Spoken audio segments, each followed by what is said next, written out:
What's good, y'all? Welcome back to the CFL podcast, where today we will be talking about former senior linebacker for The Ohio State University, and he goes by the name of Kavon Pope. He was recently dismissed from the program, if not today, then like a day ago, after his incident this past Saturday in their win versus Akron. So let's talk about it. Now, Kavon Pope, right, was escorted to the locker room by the team officials during the second quarter of their 59-7 win versus the University of Akron, where it was reported that he had a heated but a heated argument with his coaches on the sideline during the game. Now, it was reported, according to the Columbus Short, it was reported that the reason why he threw this tantrum, so to speak, was because he was frustrated by the lack of playing time that he was getting. In the first three games, the first game versus Minnesota, he only played special teams. And the next two games versus the University of Oregon and Tulsa, he had a total of 31 snaps. Where he totaled, I think, 3 tackles and a pass breakup. So he was very frustrated by the lack of playing time he was getting. Keep in mind, he's been a backup throughout most of his career. Okay, he is a senior. So he was just very frustrated by that. Now, matter of fact, it's not been reported. He's actually done this. During the game, before he got thrown out, he threw his gloves into the stands. All right, he took his stuff off. He was just so frustrated. And, and that was all happening after the argument with his coaches. He took his stuff off, he threw his stuff in the stands, and he was escorted to the locker room. Now, here's what happens during that. In the locker room, he started tweeting. And his tweets would be his ultimate demise at his time at Ohio State. As he would say, good luck with 2 C's. Good luck to my teammates. That wasn't a horrible one. The second one was F Ohio State. F Ohio State. That's what he said. He deleted those. He deleted those tweets, but you were at Ohio State University. You were caught on national TV throwing a tantrum. So, yes, it was too late for you to delete it. Now, after the game, of course, head coach Ryan Day of Ohio State football, he didn't know what was going on. He just thought, okay, he was just being unruly. Pope got sent to the locker room and that's that. He didn't have no idea that not only did he make those tweets, but he was really done with the program. So when they asked him about it in the press conference, all he had to say was, I have no words on that because I don't know all the details yet. This is basically what he said.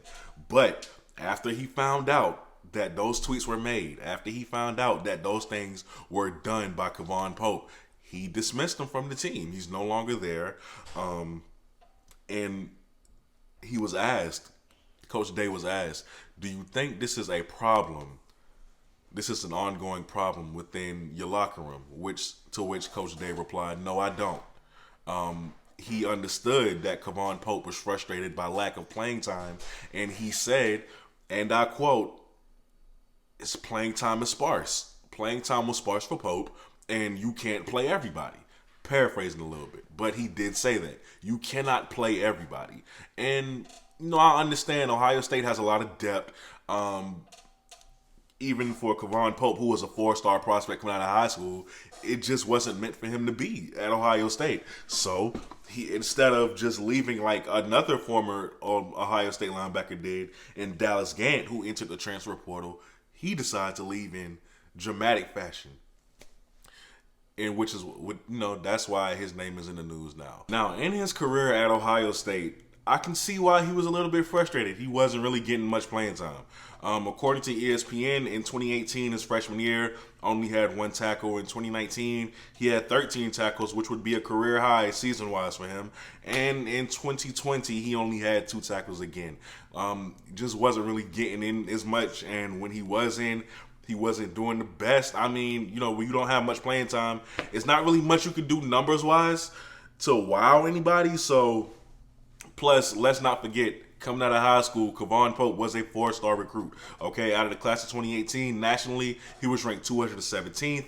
At his position, he was ranked number 9 in the country. And in the state of Virginia, he was ranked number 4. So he was pretty highly touted coming out of high school. And, one of the downsides to choosing these major programs is when you get there, there's a lot more talent than you think, and you could fall under the cracks quick if you just don't stand out. And I think that's what happened to Kevon Pope, which is the reason why, it all 4 years just led to frustration, and it just boiled over finally.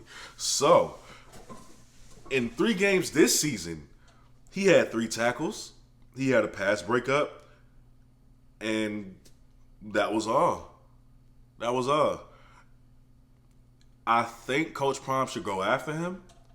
I mean, let's be real. If we're going to call Jackson State last chance you, why not? Why not? Everybody deserves a second chance, right? Now, I think he does need to check Kevon Pope. I think he needs to have a conversation with Kevon Pope. Because, by the way, Kevon has apologized.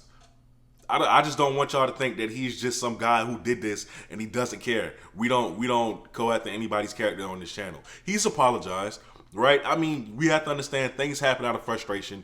People have moments where they just can't control their emotions.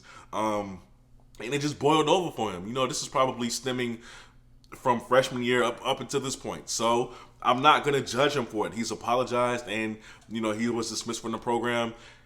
Because he hasn't played 4 years, because he hasn't played 4 games, he has 2 years of eligibility remaining. Let's not forget that. So, I think Coach Prime needs to have a talk with him and say, hey, I just want to see where your head is at. I want to see, how good of a kid are you? Was this just a one-time thing, or is this just who you really are? I think Coach Prime needs to go. He needs to have a conversation with him, call him up, because just like Dallas Gant name is in the transfer portal, who we should probably try to go after as well, you should try to go after Kevon Pope as well. So call him up, try to get him at Jackson State. You're going to need replacements for James Houston. Okay, you're going to need a replacement for Keontae Hampton. I think you need to call him up, say, hey, I just want to have a conversation with you, let you know that Jackson State is interested in you, and just keep this thing going. You have the best defense in the SWAC football right now, and a large part of that is because of your linebacking core. So I think you want to keep that going once you lose these guys next year to graduation and to the NFL draft. So you guys let me know down below in the comments if you'd be willing to take a chance on Kevon Pope.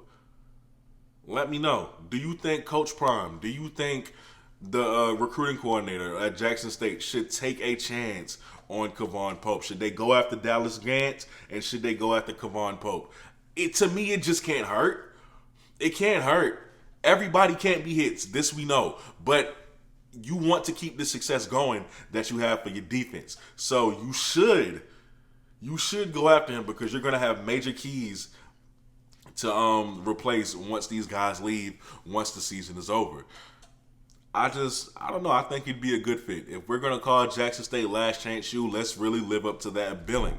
All right, let's get these guys in, guys who were overlooked at the FBS level, who have major talent, and, give them a second chance. It's not like Coach Prime doesn't have the connections at the NFL level. I'm just saying it couldn't hurt. That's just my opinion.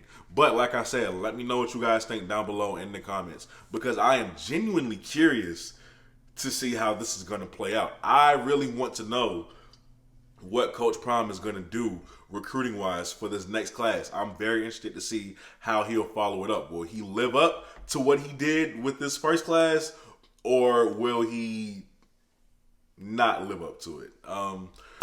So yeah, I think that's all I have to say on that, man. Thank y'all if y'all made it to the end of the video. I'm going to be making a couple of videos today, so look out for that. With that being said, you are watching the CFL podcast. I'm out. Peace.